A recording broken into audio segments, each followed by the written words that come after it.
Newankubadde emisango gyakendera mu mwaka gwa 2025, alipoota ya poliisi eyafulumizibwa omwaka guno eraga nti bwo obubenje bw'okunguudo bweyongera. Okusinziira kwa alipoota eno, abantu 5383 be bafiira mu bubenje buno, nga mu kubala abalamu amangu bannayuganda 15 be bafiiranga mu bubenje buno buli lunaku lw'omwaka 2025.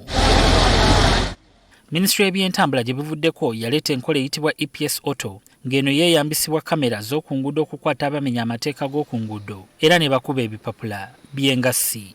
Kyokka enkola eno yawakanyizibwa ab'ebidduka bangi olw'ensimbi ennyingi ezaali zitanzibwa abamenya amateeka, mpozi ne sipiidi abamu ze bagamba nti zaali tezitambulikika. Bino byawaliriza gavumenti okugira ng'eyimiriza enkola eno okusooka okwebuuza ku bakwatibwako ku ngeri ennuŋŋamu gy'eyinza okuteekebwa mu nkola. N'olwaleero aba minisitule eno babadde n'ensisinkano esembayo okwongera okuttaanya ku biteeso ebize biweebwayo ab'ebidduka, era ng'ensisinkano eno eyindidde wano mu Kampala. Ensonga y'engoombe eziwaawaala ennyo naddala ezikozesebwa aba Baasi ebadde ku mwanjo. Bano aba loole oba Baasi abakozesa engoombe ezitiisatiisa abantu ku nguudo. So twamaze okuteeka ttiimu yaffe mu nkola egenda kutuula n'eggundi n'ennemma tulabe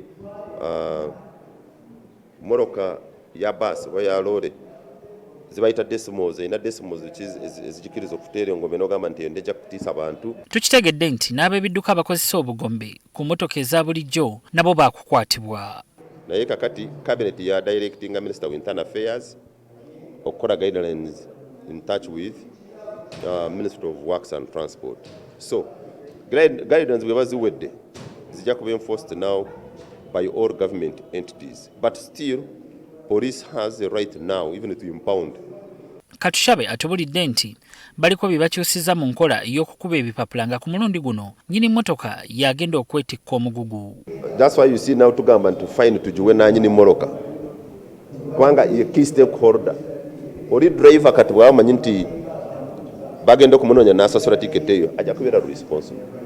Wabaddewo n'okukubagana empawa ku ngassi ezirina okuweebwa abamenya amateeka nga poliisi egamba nti esaana okuba waggulu so nga ab'ebidduka naddala ebyolukale baagala ebeere wansi mu kko. We need to come out and address the problem of speed. And on the side of police,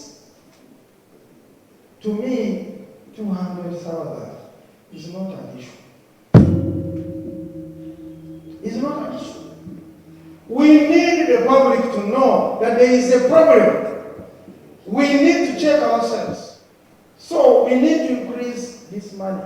Ebitaala ebimu obutakola naddala obudde obw'ekiro mpozi n'enguudo ezimu obutabako obupande bulaga sipiidi nayo tebuusiddwa maaso. Kati ekisigalidde ebiteeso bino okwanjulibwa mu lukiiko lw'abaminisita okukubaganyizibwako ebirowoozo ng'oluvannyuma bya kusindikibwa mu paalamenti. Ababaka baddemu okubyekkenneenya nga tebannakola nnongosereza mu tteeka ly'enkola eya EPS auto. Baker Ssenyonga Mulinde, NTV Akawungeezi.